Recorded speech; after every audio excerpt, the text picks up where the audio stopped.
Good morning, friends, wherever you are. Welcome to today's Cichlids and Coffee. Hope you're having a cup of joe.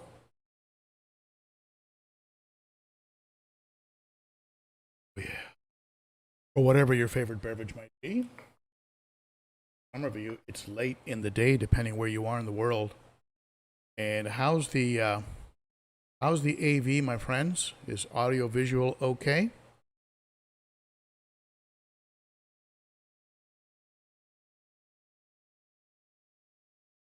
Ontario, Canada in the house. Hey, Peter.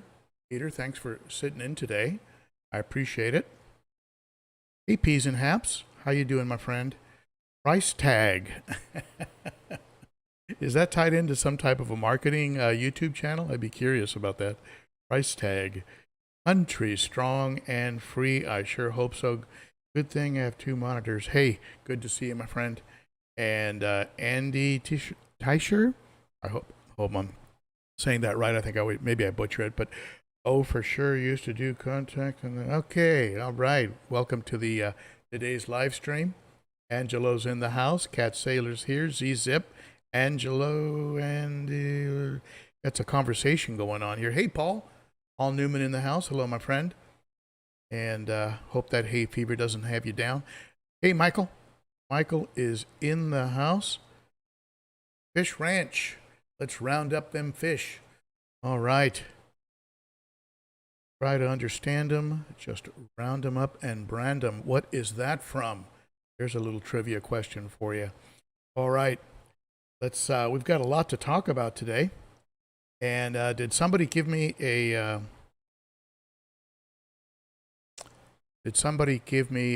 audio visual check? Let me know how we're doing on the AV. AV perfect. Okay, thank you, Michael. Just didn't see that. Hey, Cichlid Kings, one of my wonderful moderators in the house. Good to see you, my friend. Mr. Kevin J. 2002. Hello from Fort Myers. Hello, my friend. You're not too far from my son, who is down there at the Boston Red Sox training facility. And let's see here. AV, great, thank you. All right. Welcome, everybody. I have a lot of great stuff to go over with you today. And I'm also going to be playing a little game. We're going to have a little fun. And we're going to give away some stuff. And any super chat over $10, is going to get some samples of this wonderful, highly researched fish food. Sarah Fish Foods. And it's any super chat over 10. And you're also going to get a brand new, never seen before, holographic Cichlids and Coffee sticker that I just had made. It's kind of cool. And you'll get a sticker and some food if you have a super chat today that is over $10. Now, the biggest super chat today, if it's over 50, that super chatter can receive a mug or a t-shirt, their choice. T-shirt like this, and a Cichlids and Coffee mug. So that's for super chatting. And for those of you who don't know what super chat is, you can go ahead and let the moderators can explain what a super chat is. You can just include that in the comments, moderators. That would be great. So yeah, you get a. So we'll play a little game, a little fundraiser, and then we're going to get into the top 10 tank cleaning tips. Now, the reason I thought about this is I did about 4 hours in the fish room yesterday afternoon, and just general cleaning, things of that nature. And I thought, I pulled from it some tips that I thought of. And I'm going to be releasing probably the the most comprehensive and probably the most complete fish room cleaning video I've ever put out. Now, it's going to be, I think, and I'm going to try and edit it back. I'm probably going to cut some stuff out of it because right now it's sitting at about 1 hour long, But it goes into the cleaning, everything from cleaning the glass panels to vacuuming to maintenance of the plants and decor, water change percentages, water treatment, temperature matching. I mean, it goes over everything. It goes over every aspect. So watch for that video. It is going to be, I think it's going to be called the most comprehensive, most complete fish cleaning video I've ever put out, or something like that. I don't know. I'll come up with a title. I don't even have a title yet. I was working on it until about midnight last night on just the raw footage. And after editing it, doing a lot of editing, a lot of cutting out, I still had an hour of video. So I don't know if I'll release it as one video, maybe with some bookmarks, or maybe I'll go ahead and release it in different parts with focuses, with focus on different aspects, like 20 minutes on just glass cleaning, 20 minutes on plant maintenance, on decor and substrate, servicing sand versus servicing gravel. I mean, it's all in there. So we'll see. Fish Ranch jumps in with a super chat of $10. Anyone with a super chat of over $10, please send me your complete name and mailing address to ben.o.cichlid@gmail.com, and you will get Sarah food and the holographic sticker. Oh, funny little gimmick, but anyway, it's from Sticker Mule. My friends over at Sticker Mule, they're having a sale. So we have today's topic, top 10 tank cleaning tips. Oh, by the way, I finally completed my my UPS uninterrupted power supply video. It was a lengthy project. The first project, I scrapped the whole project. I didn't like it. And it was filmed under the duress of an actual blackout. So I decided to go ahead and scrap the whole thing. But I refilmed, and it is ready, and it will be available. That video will be out this afternoon. So watch this afternoon for the video on the Neo 2000 watt portable. And I think that might have saved my bacon. It may have saved my fish room. So watch for that. That's coming out. And you're also going to have the video on the most comprehensive video I've ever released on working on my tanks. So watch for those two videos. And I'm looking forward to getting your reaction to both of them. And let's go ahead and close this. I'll remind you again later on the giveaway. And let's go ahead and do the official. Where is it? Here it is. Let's do the official start of this live stream.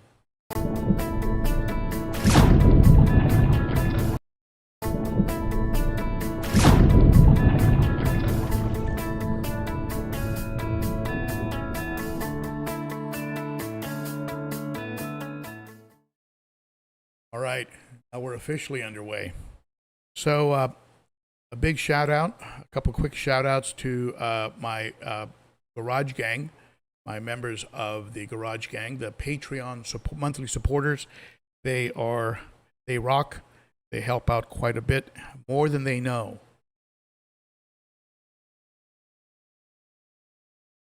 They're the group that's going to get me over to Daytona in November for the Aquashella. It's the Patreon supporters that it's that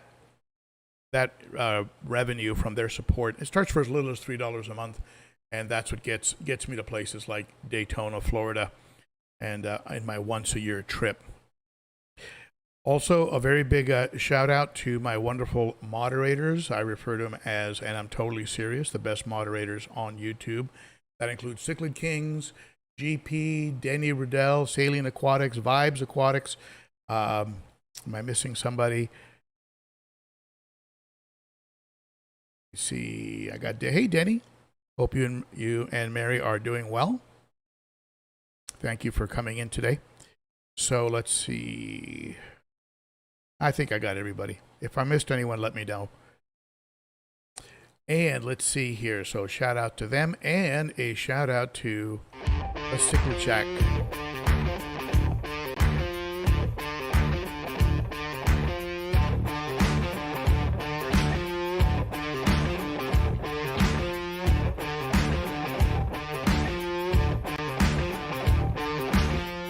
Thank you to James Largo for being a sponsor of the channel. Pick up some quality fish like the ones you see in the tank behind me. These are all Cichlid Shack fish. And you can get 15% off by using Shack Attack 15 for orders over $100. Does not apply to shipping. If you choose the Southwest shipping option, be sure that you are near an airport that Southwest delivers to. You can also select, I think he offers FedEx as well. And if you decide to buy food like Extreme, things like that, you can get 10% off using Shack Attack 10. And I don't think there's a $100 requirement on that. Discounts do not apply to shipping. He simply charges what he has to pay to ship. So big shout out to James Largo in Tempe, Arizona with the Cichlid Shack.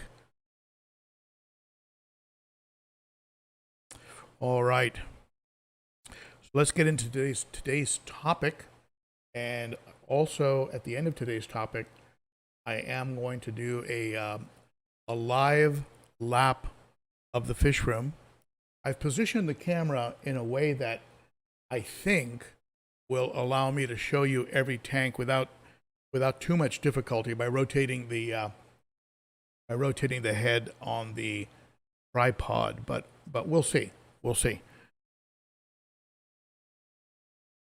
It's always an exciting venture.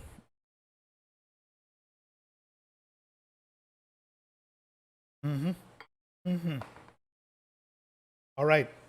So here are my top 10 tank cleaning tips.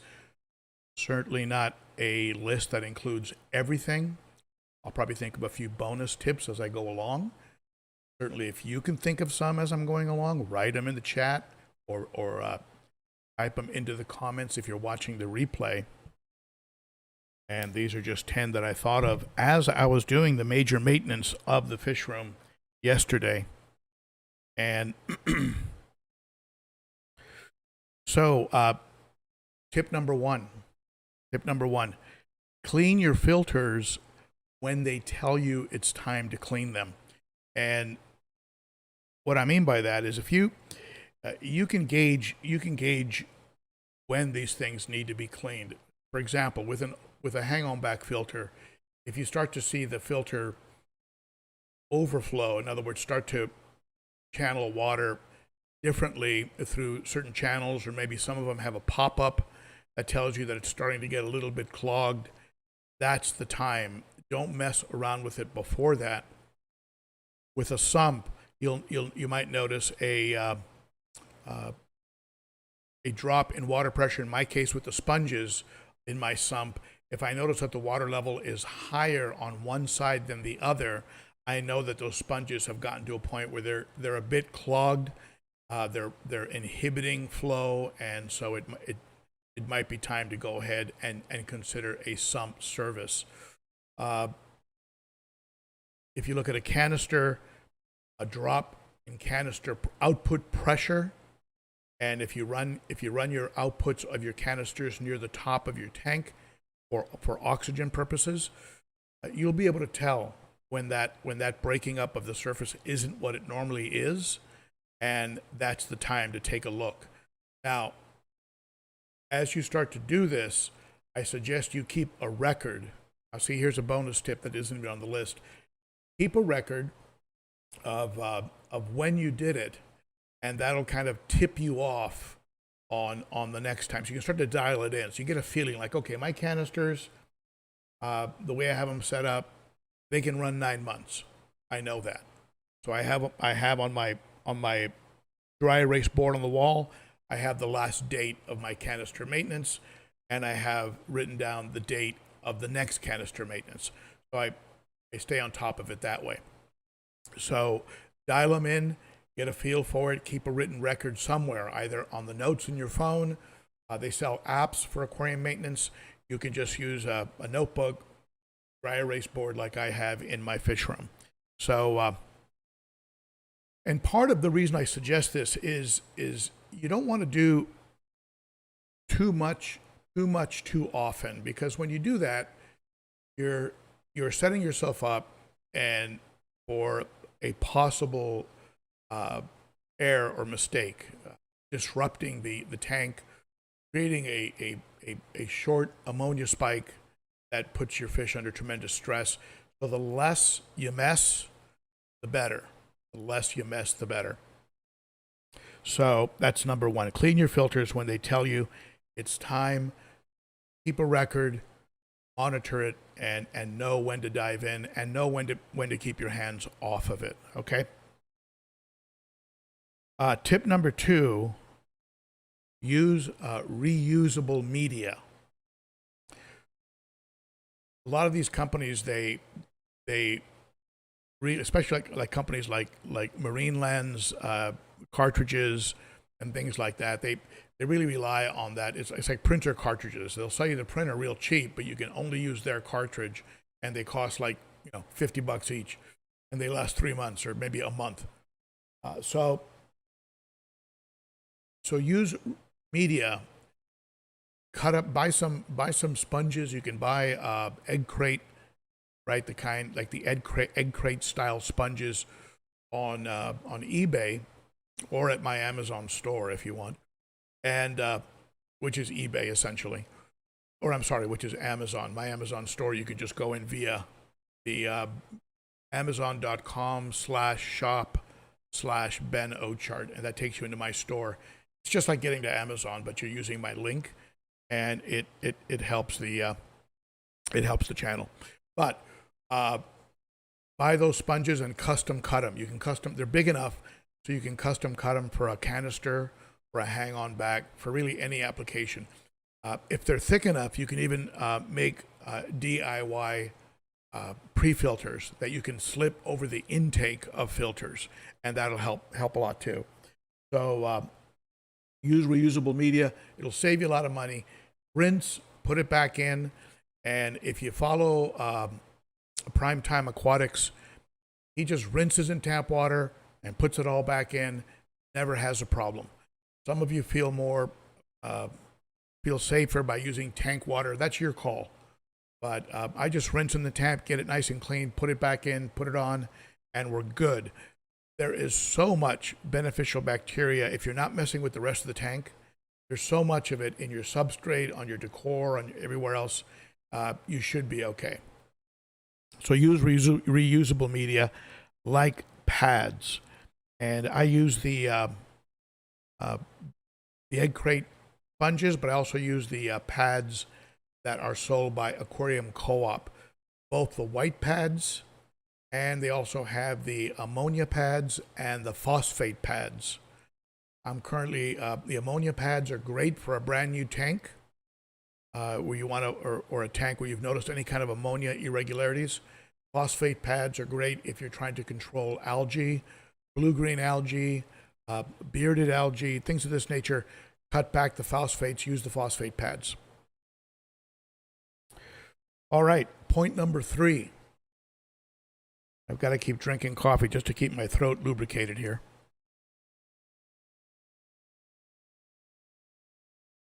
And yes, Fish Ranch, I am a big believer in Swiss tropical sponges. You probably know that. Very good stuff. And number 3, lightly rake sand substrate. You can lightly rake it, and by doing so, you'll freshen it up. You'll make it look good. And I use a very high-tech very high-tech system. It's actually shown, show it in that video I have coming out. What I do is I take this sponge, this net, and I use the bottom of it. That's my rake. I lightly rake the top of the sand. Now that does two things. It freshens up the sand, makes it look good. It also breaks up the light layer of mulm that will cover up the sand and loosen up any detritus that might be, adhering to the sand. And then you simply vacuum about a 1/4 inch off the sand, 1/2 inch off the sand. Just do a light little vacuum and everything will come up and you'll have perfect looking sand. Don't stick your siphon into the sand.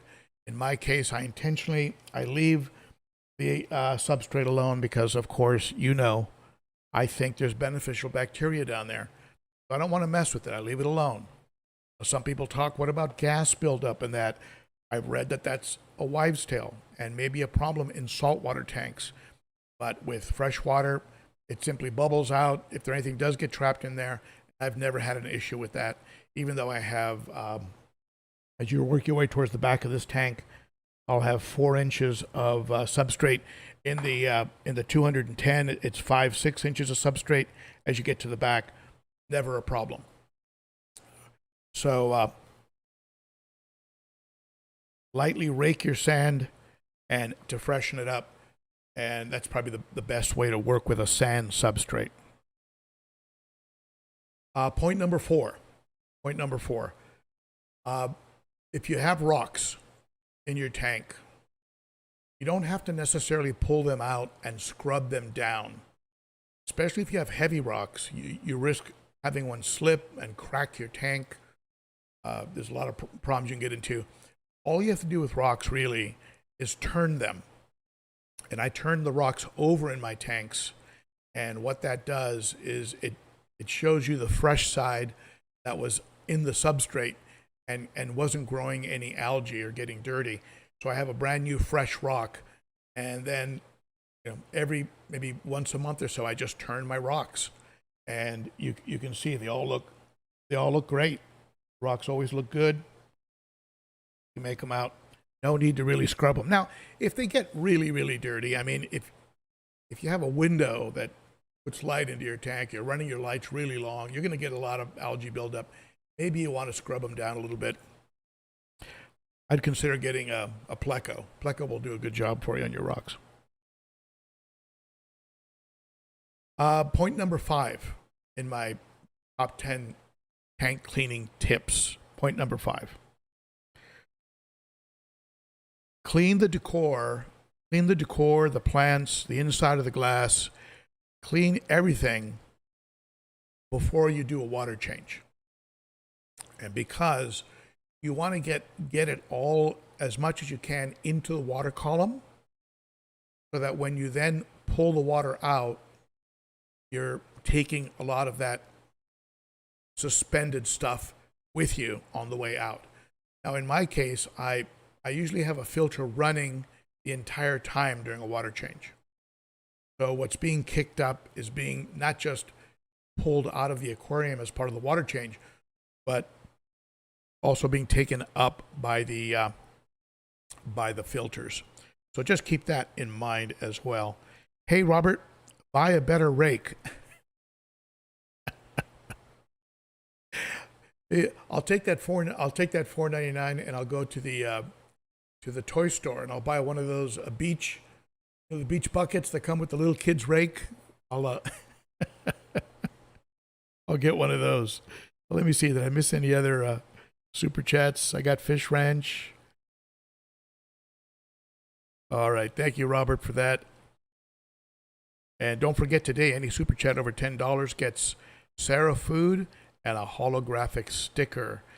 And if the top chat is over $50, you get the choice of a t-shirt or a coffee mug. And we're just going to have a little fun with that. All right, so point number 6. use a scrub brush on artificial plants. I have this brush I use, which is the kind you would buy when you and it's in the thumbnail of the. Yeah, I'll just show you. Hold on. You look at the fish for a second.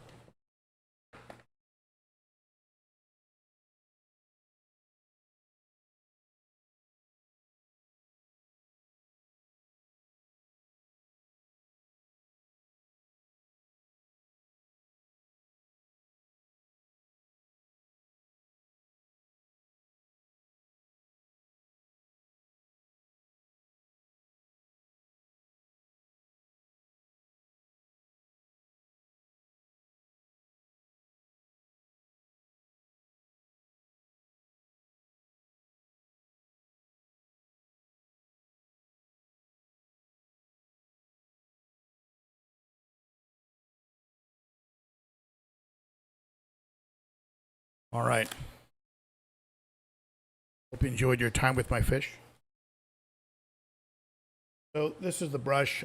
You can get this in any supermarket. And I use this just to clean up the plants, and it works perfectly. And I clean them up while they're in the tank. Now, if they're very dirty, I will pull them out. This guy here was very, very dirty. And because of the detail of the plants, sometimes you can't get all the nooks and crannies. So sometimes you've just got to pull the plant out. And you can see this one here.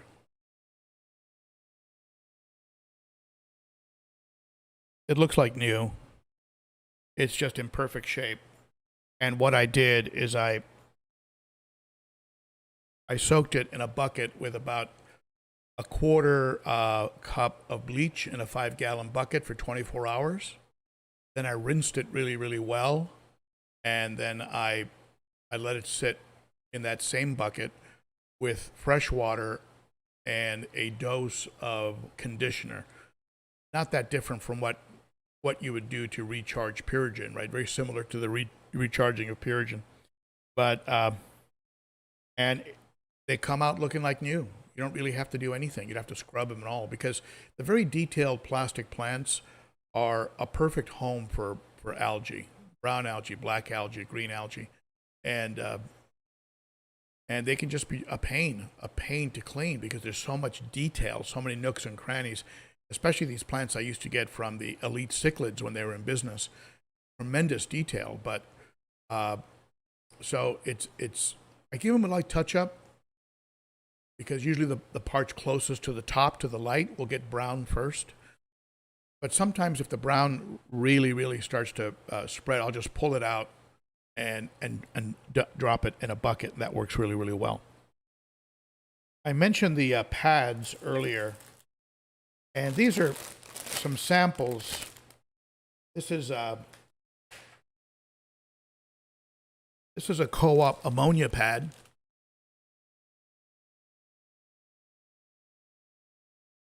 If you have any concerns about ammonia, drop cut the shape and drop an ammonia pad there.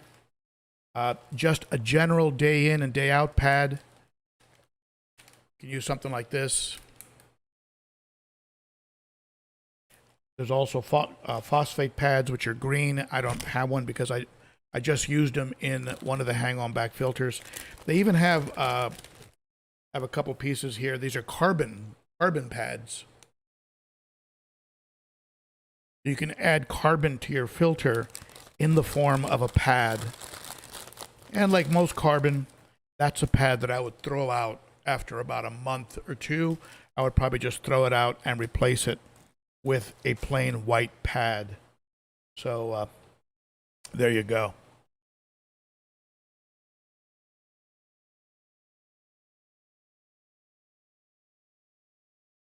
On cleaning decor, on cleaning the inside panels of the aquarium, I will go ahead and when you get that real hard algae, I'll use a blade. You can use a single edge blade, the kind with with a handle on one side and a sharp razor on the other. And I picked this thing up. I think I picked it up at Aqua Cave, and this is a little cleaning device. It has another section I can add, so I can almost double the length of it. And it has a rubber option, right? You've got a rubber. Like if you've got an acrylic tank, you don't want to scratch it up, right? But you can also open it up, and it turns into a samurai sword. Look at the size of that blade. So you can clean up big swaths, big sections of the glass if it needs blade cleaning. And that's, sometimes you get that real hard green algae that just doesn't want to shake loose. So a product like that works really, really well.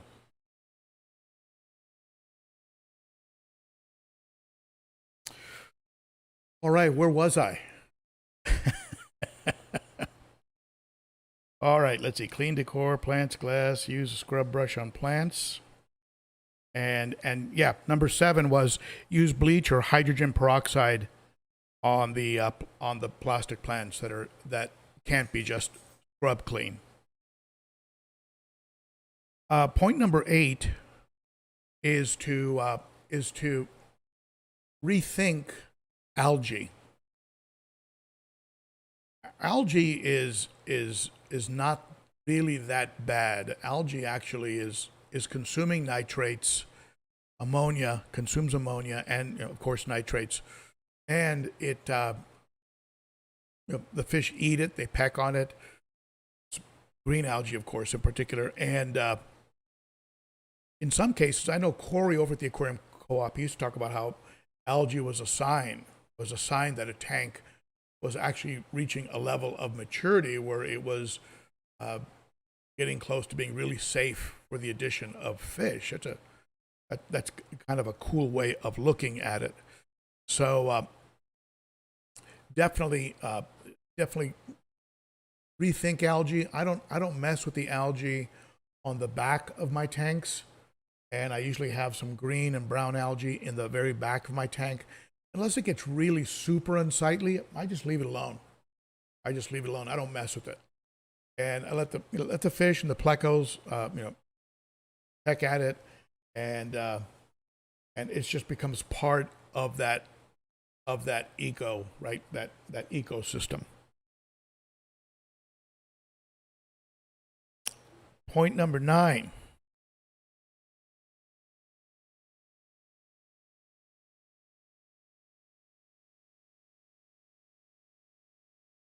You know about this one from prior videos.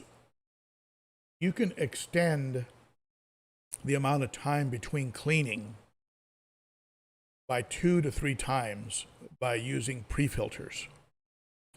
On this tank behind me, I have a large, not even sure if you can make it out because of the lighting, but I have a large Aquarium Co-op prefilter over the intake of the FX6. I took the grill off of the FX6 intake.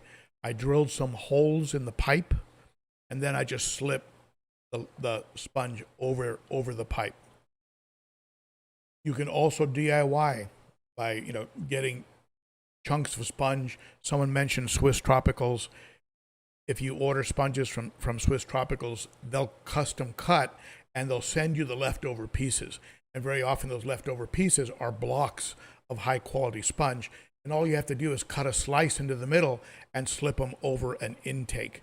That's actually a project I'm going to be doing with my Marineland hang-on backs, because I'm going to try them with pre-filters and see how that goes, because they get blocked up pretty quick. I mean, they move a lot of water comes channeling through there, and it's about once every 2 to 3 weeks I start noticing water coming through the center channels. The center channels are what tell you that there's a bit of an overflow or a blockage going on. It's still filtering, but it's not filtering. The water that's coming through the channel is not going through the media, so that water isn't being filtered. So I'm going to try some pre-filters on it and see how it works, see if I can extend the amount of maintenance. And I love them because when you feed, the food sticks onto the pre-filter, doesn't get sucked in, and the fish will feed off of the pre-filter, including plecos, snails, and so it's a win-win, to use pre-filters. So consider using pre-filters, and double or triple the amount of time you can go between filter maintenance. My canisters with pre-filters currently are going 9 months. 9 months between cleaning, and I think that's cool. I think that's great. The sumps on the 210 and the 300, they have a pre-filter.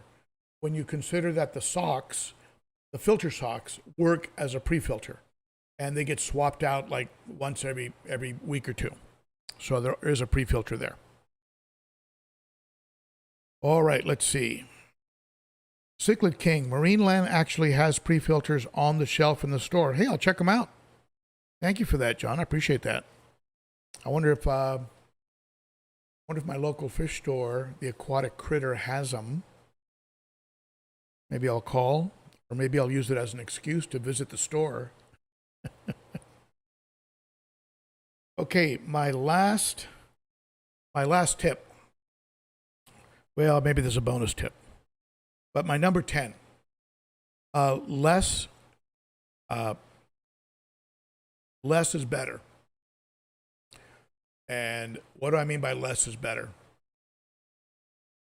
For me, the philosophy that has worked, and again, what works for me may or may not work for you. Okay, everybody has different circumstances, different bioloads, different setups, different water coming out of their tap, different types of fish. Everybody's different. But what works for me is less is more. And and I know that there's something to be said for sticking on a schedule and things being done in a preemptive manner. I get that. And I'm not saying that you're wrong if you do it that way. But I also feel that the more you mess with tanks, the more likely you are to upset the balance, especially in newer tanks. Newer tanks are best just to be left alone. Just don't mess with them. Let them run. Let them get seasoned, as Corey likes to say. Older tanks, you could probably swap out substrate and clean your filters, and you'd probably be okay to some degree. Older, more established tanks. But I'm not saying you should do that, by the way. But less creates less stress for the fish and reduces the likelihood of upsetting the balance, creating an ammonia spike, perhaps air in missing a step, not temperature matching water, having it come in way too hot, or forgetting to treat the tank and having the fish get a little bit of ammonia burn. I mean, there's a lot of things that can go on. So in my mind, go as long as you can, and without compromising the quality of your tanks. The less you startle those fish, the better. Now, here's a couple bonus tips. You know me, I always give you bonus tips. And by the way, Robert Egan, I did get that, and send me your. I know I probably have it somewhere, but I usually don't keep them. Send me your complete mailing address, and I'm going to get you a sample of the Sarah food, and I'm going to get you the new holographic sticker. Ooh. Oh, somebody jumped. They didn't like the sticker. So definitely get me your mailing info, and I'll get that over to you. All right, a couple bonus tips. If you want your lights to really do the best job they can, make sure that the top cover, that your cover is clean. Whether you're using evaporation, plastic evaporation covers like I do, glass covers like I have on some of my tanks, plexi, whatever you're using, be sure that it's clean, and be sure the lens on your light is clean, so that you're not actually blocking blocking your light and not getting the full benefit out of it. So from time to time, just take a damp cloth, wipe down the top, or remove the top and clean the inside of it. And sometimes you'll be shocked at how much algae you'll find growing underneath the lid of your aquarium. It's like a perfect place for algae to grow. And maybe there's a pleco that would jump up and grab onto the top, but I haven't seen one yet. Maybe you could just drop the lid into the aquarium, let the pleco go to work on it. And so that's a bonus tip. Another bonus tip is if you have big tanks, anything like, for me, it's starting with the 210 gallon. I use a very efficient water conditioner called Safe. You can make that out with this lighting. Safe. Seachem Safe. A quarter teaspoon treats 300 gallons. So, very efficient way to go. A full quarter teaspoon will treat the full 300 gallon. Keep in mind that the volume of your tank is less than you think it is for two reasons. Reason number one, when they measure aquariums, they measure the outside dimensions. How thick is the glass? Your inside dimension is really what you need to measure to determine the true gallons. And the difference can be sometimes 10%. It can be a lot of gallons. So you measure the inside dimensions to get the actual true gallons. You'll find that a 125 is actually a 105.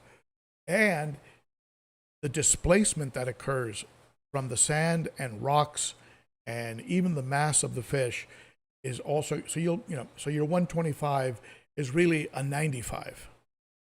So when you're treating your tank, we're usually always over treating it because there's less water in there than we think. Just something to keep in mind. And my last tip before we get into questions, and before I give you a live lap of the fish room, is get yourself a digital thermometer. It'll speed up your ability to get water temperature for temperature matching. It's very simple. Stick it in, you get an instant reading. The room is currently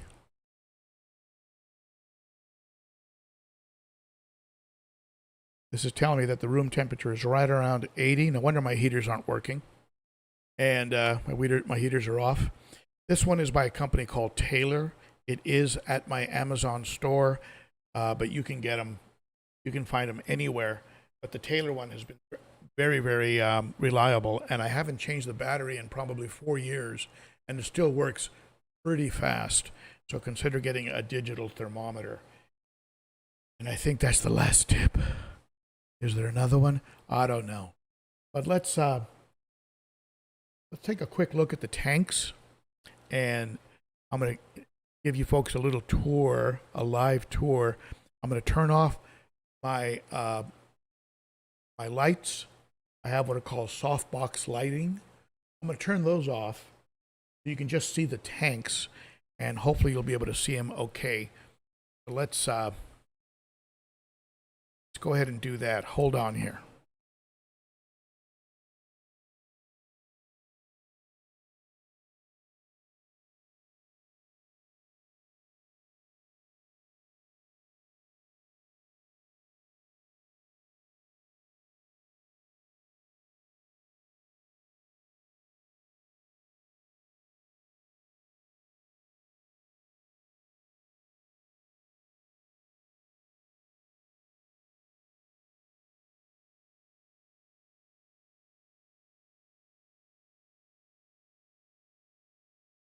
Well, we'll start with the tank that you've been looking at the entire time, the 210 gallon.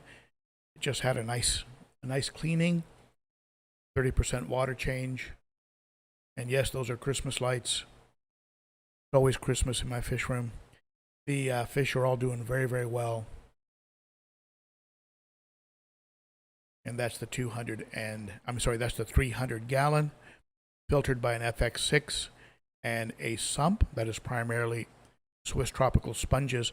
There is some Sarah bio in there, and there's two Shisei Syncra 5.0 pumps. So the aquarium has 2 hearts as well as the FX6.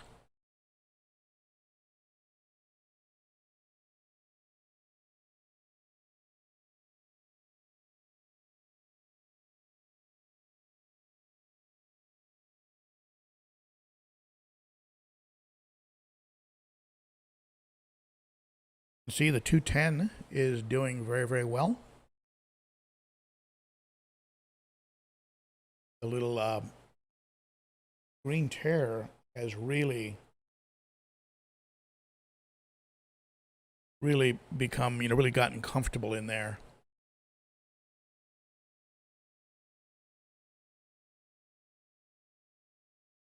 I don't know if it's because the green tear is in there, but the Jack Dempsey has started to get more active. He's not just staring at that rock 24/7. Well, that's a miracle. How come the Nicaragua isn't facing off with the firemouth? Something must be wrong.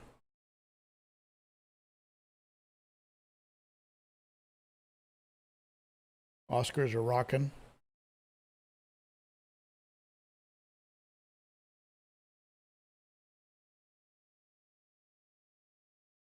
There's Sally the Salvini. It's an amazing fish. She's built a cave. There's a cave here from the company Unique Underwater Galleries.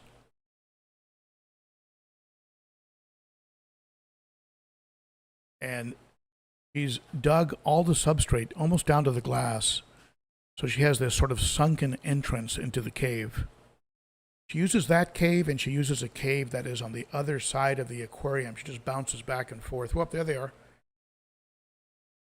Hey, man. Where you from? No fin damage. No damage to their bodies. Just like calling each other out. Here's the other cave. You can see it there behind the rock and the piece of wood. So the Salvini just bounces back and forth, even though it's the left side of the tank that she defends all the time.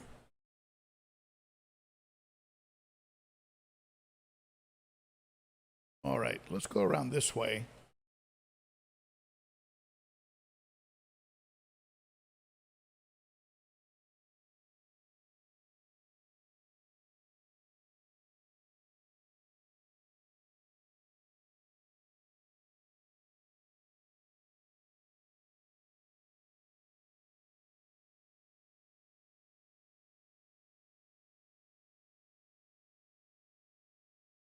There's the betta tank, the betta duplex, and I was able to liberate, to free that extra coolie loach from the heater, that aquarium co-op heater where it was just sort of holed up in there and wouldn't come out.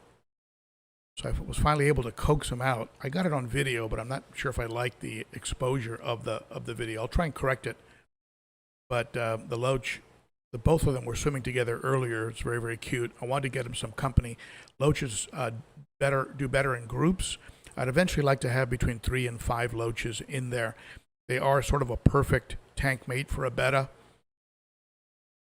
Usually they hang out in the bottom. And of course the bettas like to hang out at the top. Of course what you're seeing right now is you're seeing the betta I call Candy hanging out near the bottom.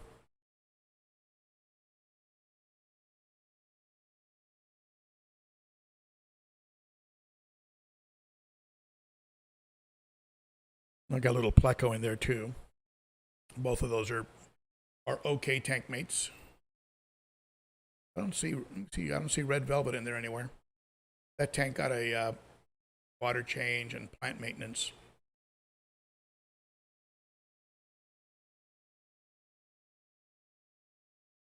This is a Taiwan reef who was just looking a little tired, a little beat up. One of his eyes was getting a little bit cloudy, and I don't know if he's just an older fish that's a bit of a runt. Not really sure what his deal is, but I thought I'd pull him out and just give him some salt treatment. I've been putting a little bit of salt in there And he's active, he's eating. I'll probably move him over to the 55 so he has a little more room. Now that I was able to take the Ochart out of there, no chance that he'll think it's a meal. There are some small plecos in there, but I don't think he'll go after the plecos, and the plecos have little caves they can hide in.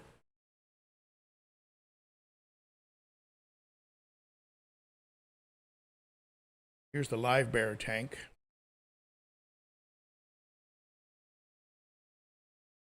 Live bear tank, as you know, I added the guppies, and I added the lyre tail mollies. Everybody's doing well. A lot of fry. The fry is not getting picked off the way I was afraid it might. It might get. They're being left alone, so that's good news. I love the colors. Watching a video on YouTube from a guy called Dan's Fish Room. I think it's called Dan's Fish Room. And he had some, I believe they were mollies. And they were just unbelievable. Coral colored and like a bright yellow and colors I'd never seen before. And man, oh man. So there's definitely a good variety of live bears out there. Let's go over to the 90.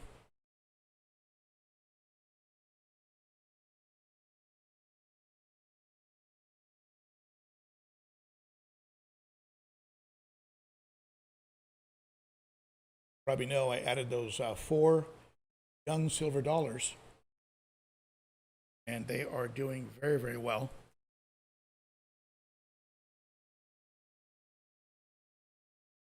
It was really kind of cute the way the larger silver dollars at the very beginning were swimming on the outside of the 4 smaller ones, like providing a little bit of interference.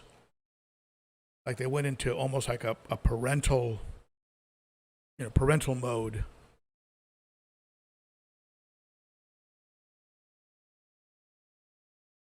The tank is a little calmer, I think, since I took out the green tear. I might be bringing the chocolates over to this tank. I'm a little reluctant to mess with things that are working, but if the chocolates show any signs of wear and tear, I might have to bring them over. All right, let me move one light so you can get a clear shot of the 55-gallon planted tank.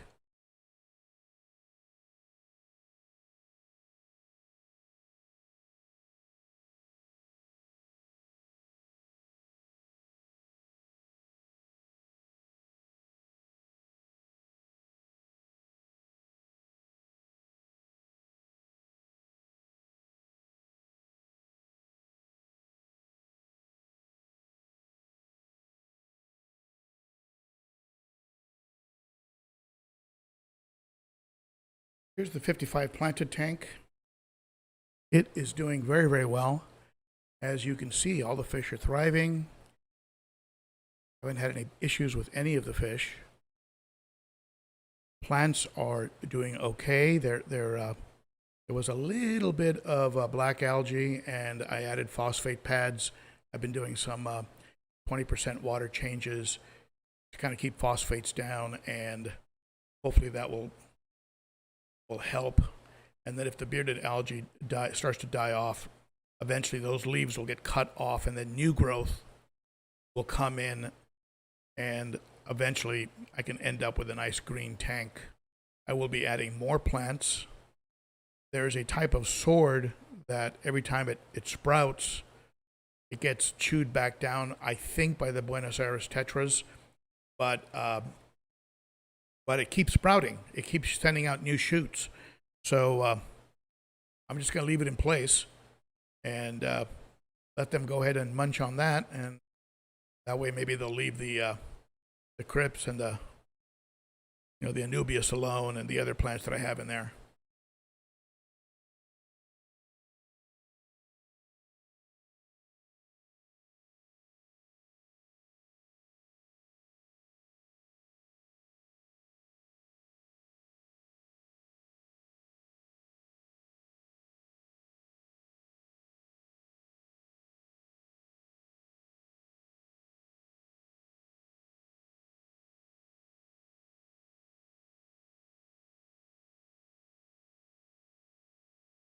Can't show you the pleco tank because I'd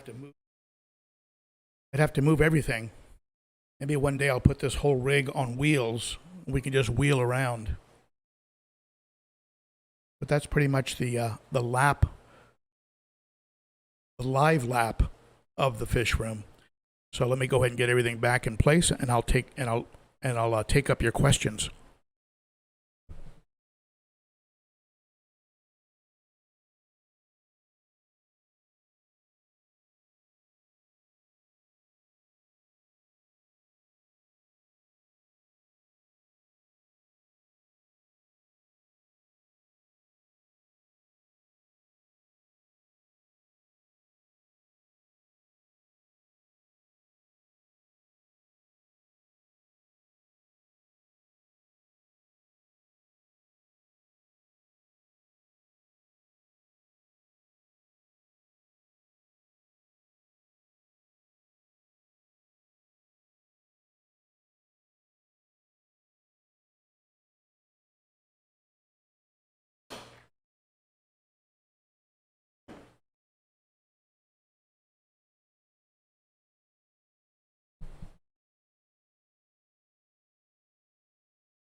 Do you prefer a live lap of the fish room, or would you rather have a recorded lap of the fish room with nice transitions and music? What do you prefer?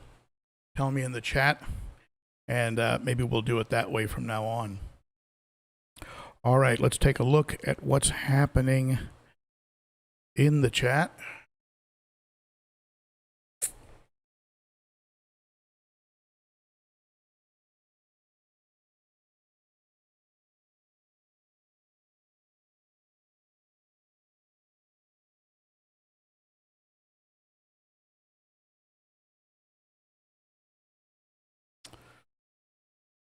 Right, let's see. Any questions? Go ahead and ask them now. I notice we're getting onto the hour, but I'll spend a little extra time here.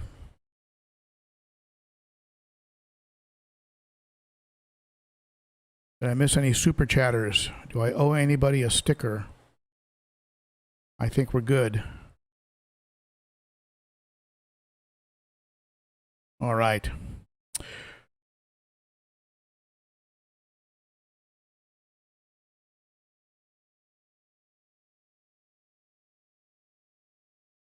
Peas and Haps Forever. I sold one. I sold one of my deep water haps, and when I dropped it off, the gentleman had a fire mouth and a green tear in with his African cichlids. How strange.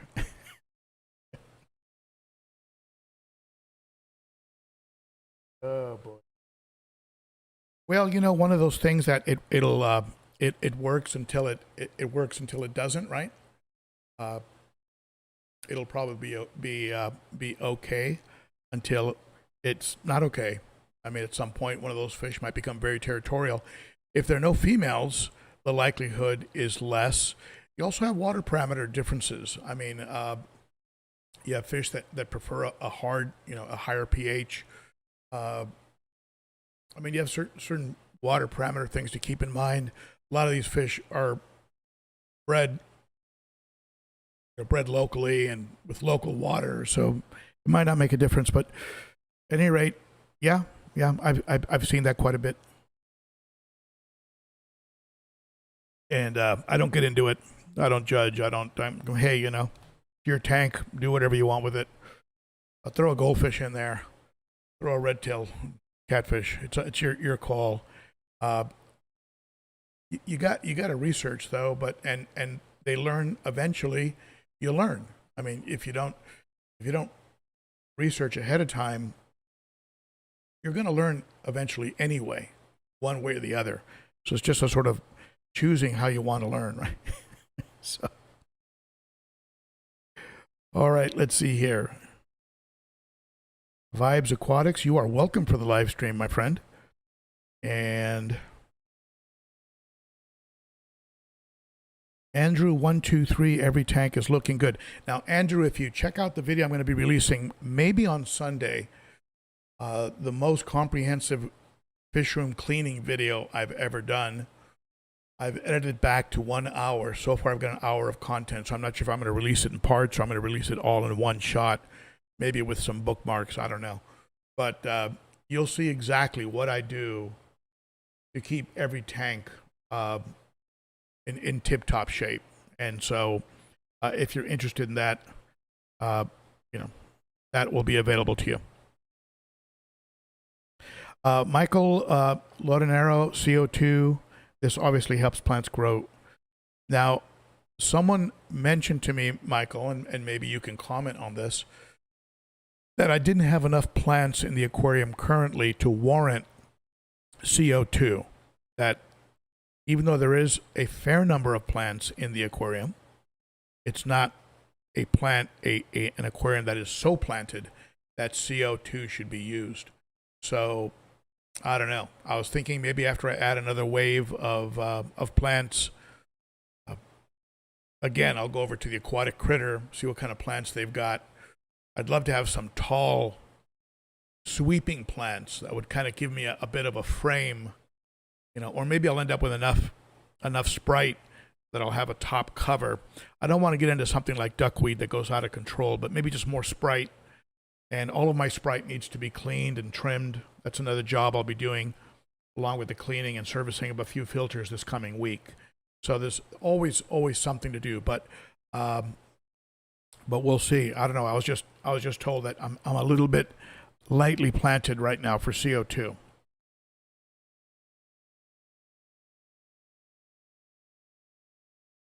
Oh, so you're saying there's no more algae after adding CO2? That's interesting. Thank you, Dennis, for asking people to hit that like button.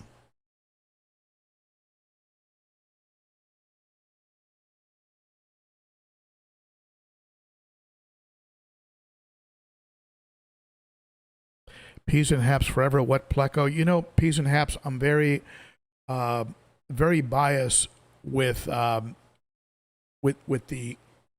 bristle nose or the bushy nose plecos. I think they do very well with. And I would get one that's about 3 inches. I wouldn't get a real small one. It could end up being a meal, but I would get a 3-inch one. Put some hiding spots in there. Pleco caves, Unique Underwater Galleries has some nice little caves you can use. Something that the pleco can get into, but the cichlids can't. And I think you'll end up with a nice workhorse. I had a cichlid tank in California where all the rocks were brown with algae. And just about everybody I mentioned it to told me, don't bother with a pleco. They're not going to do anything. I picked up, I believe, at that time, a standard green pleco. I don't buy standard green plecos anymore just because they get ginormous, right? But a bushy will stay, like 4 or 5 inches, 6 inches, maybe. The males have all the bristles, which I think are fascinating. The females don't, or maybe just have little mini ones. But that fish, that standard green pleco, had those rocks cleaned in 3 days. My rocks looked like brand new. I couldn't believe it.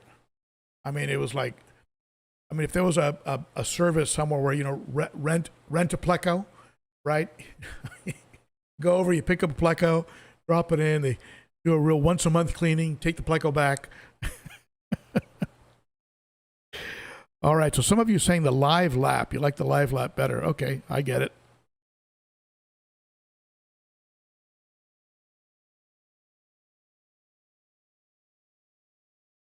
DSGF, if you watch the upcoming video, you'll actually see how I vacuum. In particular, this 210 gallon that has the river rock.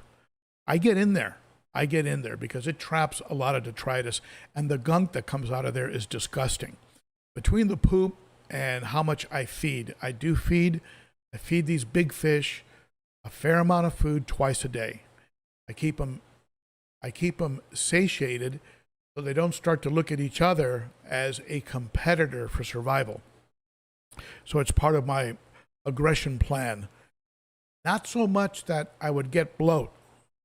The food is gone within 20 seconds of feeding, max. But I do put some good big pinches in there, right? And so it gets, it traps a lot of junk. So it does need deep vacuuming, and you'll see that in my comprehensive cleaning video that's coming up. This tank, because of the amount of water movement created by the outputs of the sump and the FX6, there's so much movement. It doesn't require cleaning. I never vacuum this one. I just do a light raking. Same thing, interestingly enough, I don't have any wave makers in this tank. No wave makers in the 90 gallon. I never vacuum the 90 gallon. And all it has is 2 hang-on back filters. So, just cascading water. Now, I think the reason that tank stays really clean is because the geos. The geos are constantly kicking stuff up, and as a result, it gets picked up by the filters. So, there you go.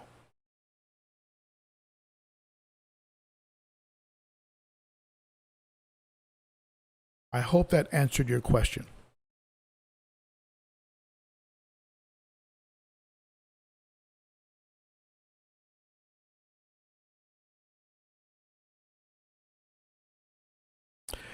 Price tag.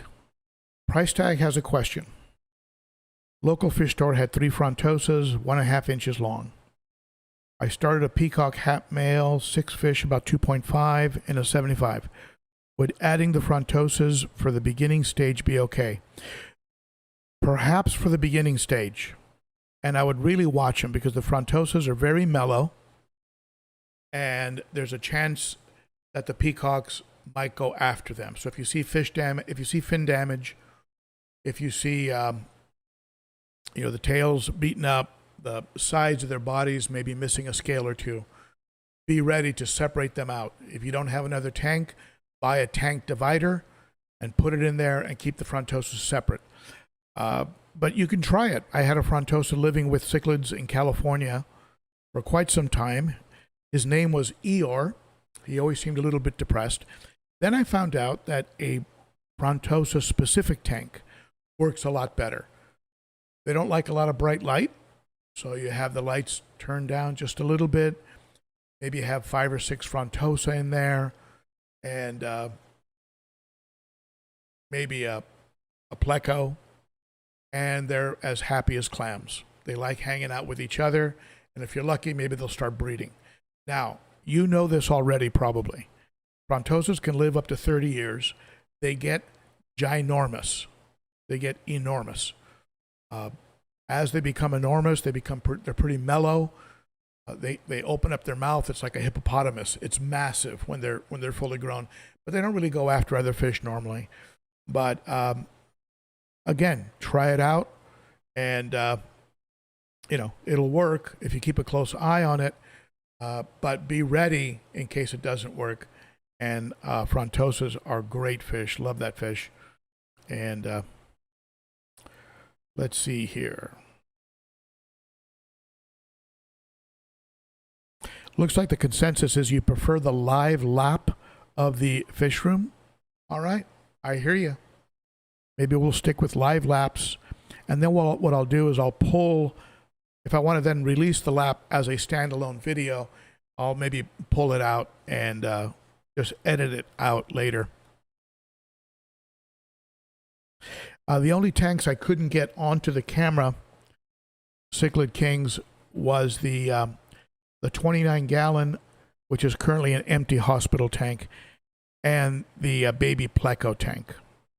The other 55 gallon just has a couple baby plecos in it, and it's also waiting for fish. So I have 2 hospital/quarantine tanks that are available. So I'm going to be picking up more fish, probably from the from James Largo over at the Cichlid Shack or I might just go by my local fish store and see if they got something interesting. Any fish that you recommend, go ahead and put them in the chat right now.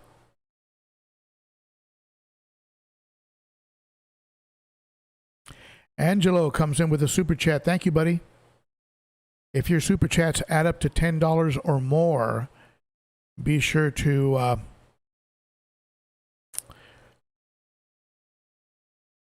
send me an email with your full mailing address. I can get you some Sarah food and a holographic sticker,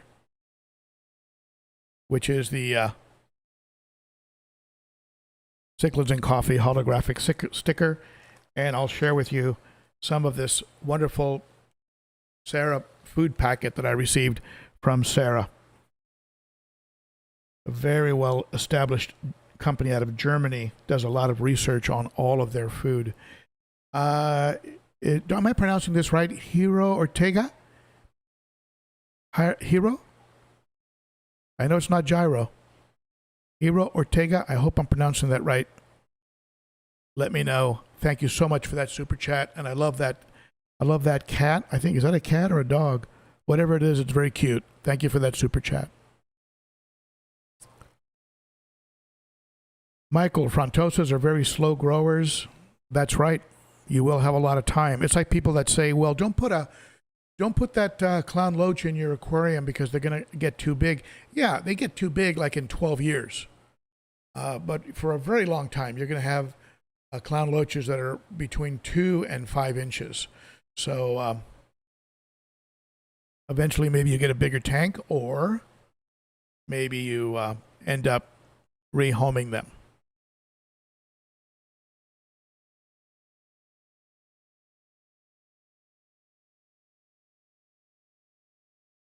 Hiro Ortega. Thank you, my friend. Hiro Ortega. Great name. Never seen that name before, Hiro.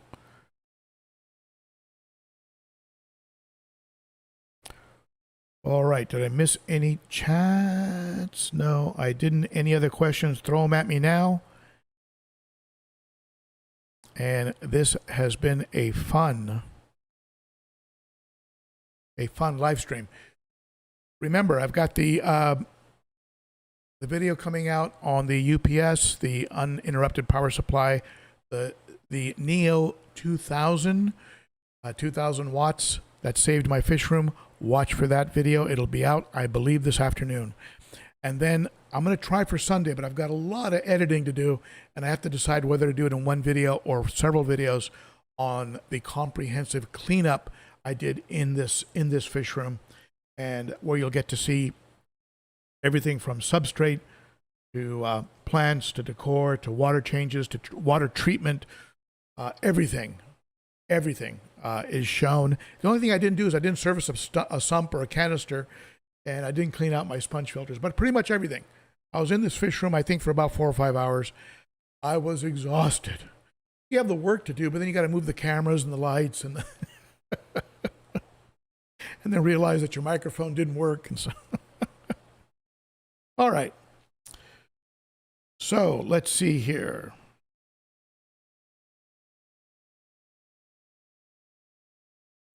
Peas and Haps Forever. Shipping to folks out of the country is extremely expensive, and so normally we don't do that. So thank you for asking, because it's one time I shipped a little item to Canada and it cost me $25, and guess what? It came back because it said I didn't have the address correct. Lost the $25, and anyway. So thank you for bringing that up. Julian Degura. Hey, Julian. Thank you for being here today. And Julian wants to know, how long should it take? How long should it take to acclimate fish? Now, I mean, in my case, now some fish are different. And I saw a Watley video on discus. and it was off the channel Watley, and he was doing drip acclimation. Now, I don't know if this is something they recommend for discus. I know they recommend it for some saltwater fish, maybe some vertebrae or non-vertebrate, some like your shrimp, things like that, stingrays. They do a drip acclimation. You gradually, like every 15 minutes, add a little bit of water from the tank they're going to go in, so you bring the pH and the temperature and everything else, and then you just move the fish over into the aquarium over the course of an hour of drip acclimation. Personally, I don't do that. What I do is I float the bag for 15 to 30 minutes, and then I just cut open the bag, get the fish out of the bag, either by pouring the water out of the bag while keeping the end closed so the fish doesn't go out, or by just pouring the water through a net, catching the fish, letting the water go into a bucket, and then I drop the fish into the tank. It's called a flop and drop.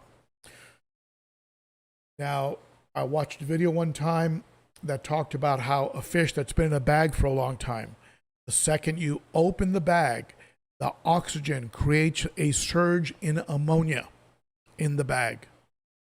And so it's suggested that you get that fish out of that bag as fast as you can after opening the bag. This was from Rachel O'Leary, who I trust.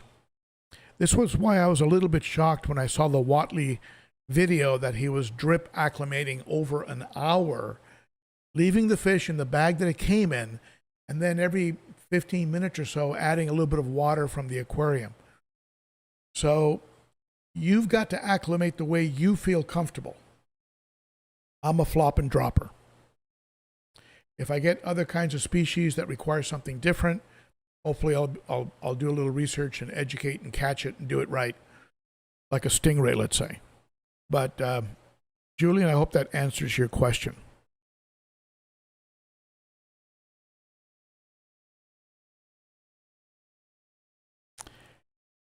Let's see here.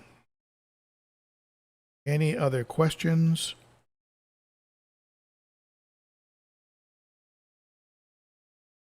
Any other questions? I know we're over the hour, but hey, why not? Yeah, Julian, when you buy fish that have traveled a very long time, which probably those did if you bought them from abroad, yeah, there's a chance that there was an ammonia buildup that when it matched up with when oxygen was added to the bag, and you have a gas reaction that gave an ammonia spike, and that really overstressed the fish. That's why you float for 15, and then seconds after you cut open that bag, you drop them in a net and put them into the aquarium. I've never lost a fish after doing a flop and drop. Michael agrees.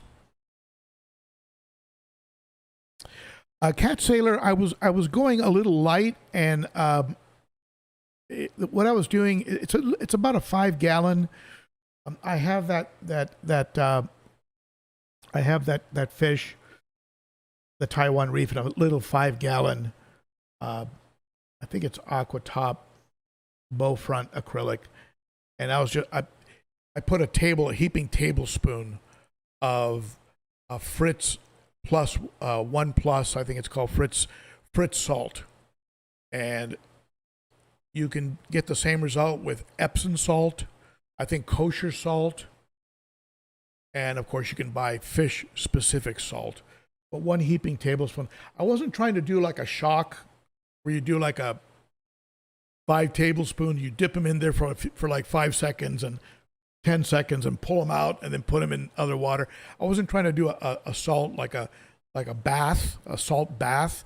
Just very kind of easy, light, little salt, kind of help him out a little bit with his slime coat, help his eyes to clear up a little bit.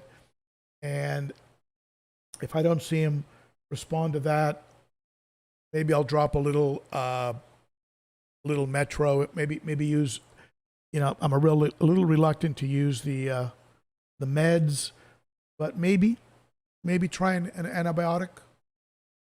Just do the dose of an antibiotic. See if he responds. Again, it might just be a fish that is getting near the end of the life cycle, even though he appears to be small, but he's never really grown much. So he might be a runt that was older than I thought he was when I got him, and he just might be, when they get old, they kind of break down. They're kind of like people. They get cataracts and heart issues and arthritis. Sue, I haven't euthanized fish. I don't like euthanizing fish. I've heard people talk about using clove oil. I've never done that. I usually will put them in a tank alone and let them expire slowly. Some people would have euthanized this. Where is he?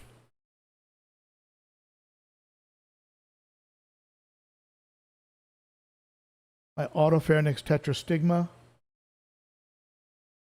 right up there. That fish would have been euthanized 3 different times. But I left him in a small aquarium, and he rebounded. So then I moved him to a 55, and he super rebounded. So usually I don't euthanize. Just make a long story longer. Miguel Cintron. Hey, Miguel.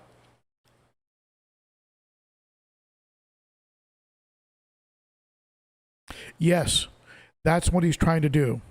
You're right. He's trying to prevent a drastic shift in pH, which I guess discus are sensitive to. When you jump in the pool, your eyes burn. That's right. That's the video I saw. That's what he was talking about. Your eyes burn because of the pH difference, and then they get acclimated. So that's the way he does it. I've never had a problem with drip acclimation. I've never had a fish go into any kind of stress. Now, at the same time, Watley says that his discus are very, very hardy. So,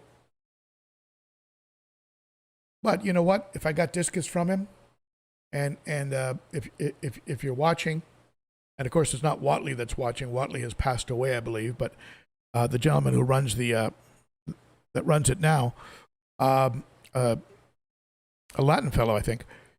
I don't remember his name for some reason, but if he's watching, if you send me a few discus, I'll drip acclimate him just to try out your system and see how it goes before I put him into quarantine.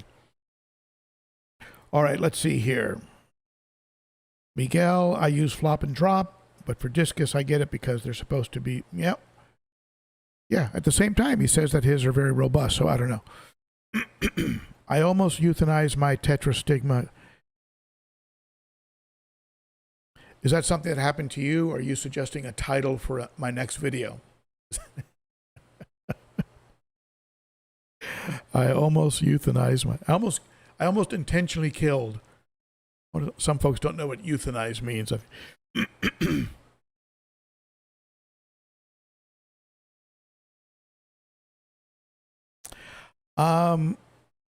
Julian DeGora, what if you put prime in the bag when you open it to acclimate? I don't know.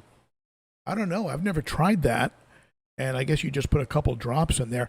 It doesn't remove the ammonia that you would get. It simply would, I guess, neutralize it. But I've never tried that. Interesting idea.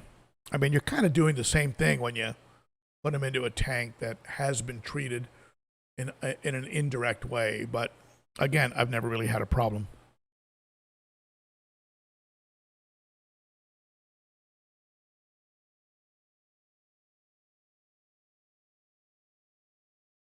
Andy likes the piano during the fish room lap. Well, maybe if I release it as a video later, as a standalone video, today's lap, I'll add the piano riff to it. So okay.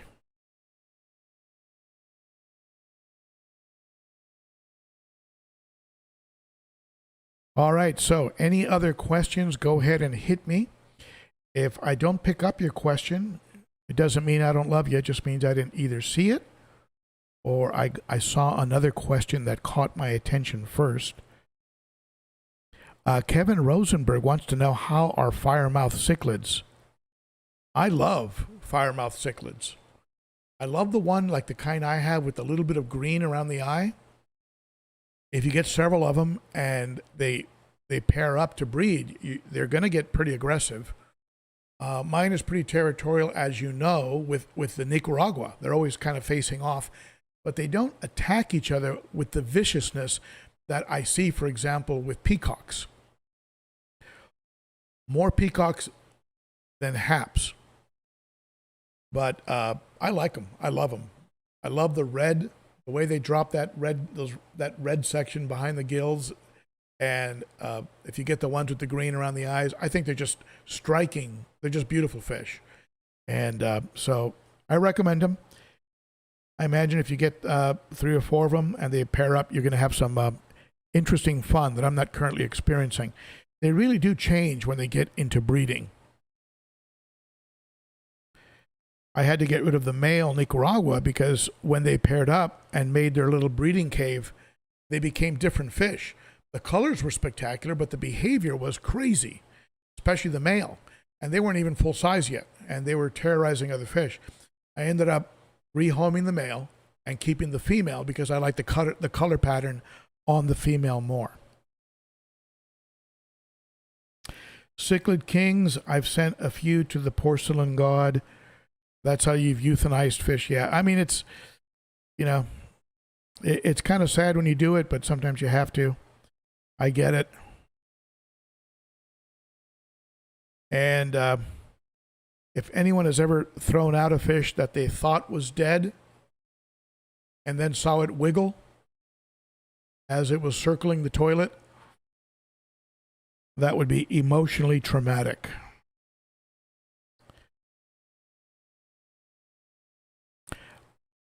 Michael did successful surgery on his cysts. Wow.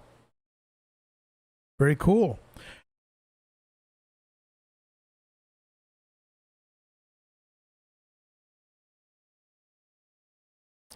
DSGF, Ben, do you have heaters on all your tanks? I don't. My assorted cichlids are really slow growing. Could that be why? Well, you know, you've heard, I've heard that heat, DSGF, will, of course, speed up metabolism. Will that speed up growth? I've heard that it can shorten lifespan, but perhaps it can speed up growth. But you also have to look at the type of fish. Some fish like a cooler tank, some like a hotter tank. Several moving parts. I don't think that if your aquarium is staying around, let's say 75 without your heaters, I don't think that would inhibit the growth. I don't think so. That's just my opinion. I have no science behind it, just my observation. You might want to set up a tank next to your tank, heat that tank, and don't heat the one that you have and see what happens. Of course, the way to do it would be to take some of the fish out of the existing tank and put it into the new tank. Don't get new fish because you might just be getting bigger fish. And sometimes fish are late bloomers. That green tear was a teeny 1-inch runt forever. And then he just sort of blew up one day. But all of my tanks have heaters on controllers. And the fish room, I also have a floor unit, a doctor heater floor unit. The fish room also is open to the main house, so the heat from the house comes in. So very often my heaters are off because the controller shuts them off. The large tanks, believe it or not, the large tanks, perhaps because of the equipment that's running, the both the canisters and the sump filters, which produce heat. The heaters in my large tanks are never on. I mean, they're on maybe, I don't know, an hour or two a week, maybe. So equipment produces heat, and these tanks stay at around 78 to 80 degrees with no heaters running. There's heaters in there. There's 1,000 watts in between, there's 2 heaters on a controller on both tanks with a heavy duty Gemco controller on both of them. Controllers set at 81, heaters are set at 79 or 80. They're hardly ever on. Tanks are kept warm by the equipment in the tank. So anyway, I hope I answered your questions. I don't think that your heaters are inhibiting the growth. Could be other factors. Check water parameters. Make sure that your water parameters are spot on. Keep them in clean water. Check out your food. Make sure it doesn't have a lot of fillers. Make sure it's good. It's the right ratio, the right protein and veggie ratio for the fish that you have. If you have protomellus, be sure you're giving them veggies. Include some high quality frozen food. Throw some frozen krill in there. Don't use bloodworms with African cichlids. You might get bloat, but get some live brine shrimp, some krill, frozen krill, things like that. There's an omega-1 product, a cichlid product. Cichlids love it. It's got garlic and a bunch of other, tilapia and a bunch of other stuff in it. It's a frozen cube in a blister pack. Put some of that food in there and see if that gets them beefed up and gets them growing. How do their bellies look? Are their bellies a little straight across, a little flat, or do they look nice and healthy? I mean, these are different things you can look at. A lot of moving parts.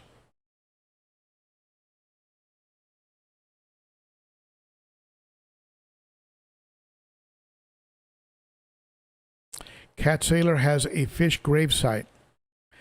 Somebody was asking me one time how I got rid of sick fish or dead fish, and I told him one time that I did a Viking funeral. I had a pool, and I would create a little boat, and I'd put the fish in it, and then I would light the boat on fire and push it out to the middle of the pool and give them a Viking burial. And the person actually believed me and wanted to see a video of my Viking burial. Or you push the little boat out, and then you fire little flame arrows at the boat so that the lighter fluid, it catches fluid. All right. Price tag, thank you for sitting in, my friends. And all right. I think we're running a little long today. I want to thank all of you for spending some of your Saturday with me. It was a fun time for me. I hope it was fun for you. And thank you to my wonderful moderators. Thank you to my sponsor, the Cichlid Shack. Thank you to the Aquarium Co-op for all your help on my projects. Thank you to my Patreon members. You rock, my friends. And thank you to all of you. Thank you for the thumbs up. Thank you for the super chats. If your super chat was over $10, be sure to send me your mailing address to ben.o.cichlid. You're going to get a holographic sticker and 2 packets of Sarah fish food, one of my favorite foods, along with extreme, highly researched, very legit fish food, and the holographic stickers that I ordered for Aquashella Daytona, but I'll go ahead and send one to you. All right, my friends, that's it. I've run longer than I've ever run, I think, and there you have it. I will see you next week. Watch for the upcoming videos, my friends. Never forget, you rock. You're the best.